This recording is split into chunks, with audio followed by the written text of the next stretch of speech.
Welcome to Samba Samba. Enjoy the video.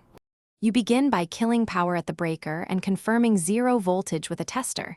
This protects you and the circuit. Once done, remove the faceplate screws and pull the receptacle out just enough to inspect connections. Make sure to photograph or label each wire so you know which is hot, neutral, and ground.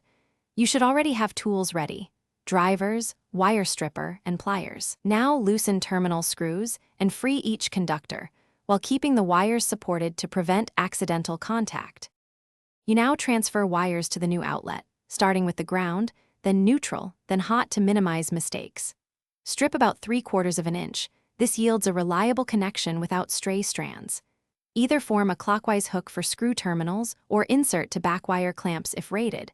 Tighten until the wire won't pull free.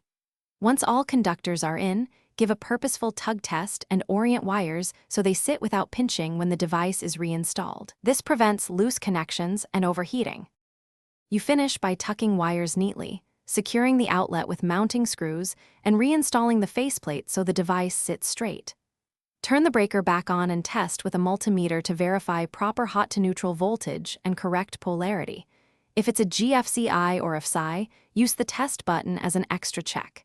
If you see heat, smell burning, experience arcing, or no power, shut the breaker immediately and recheck all terminal tightness and correct wire placement.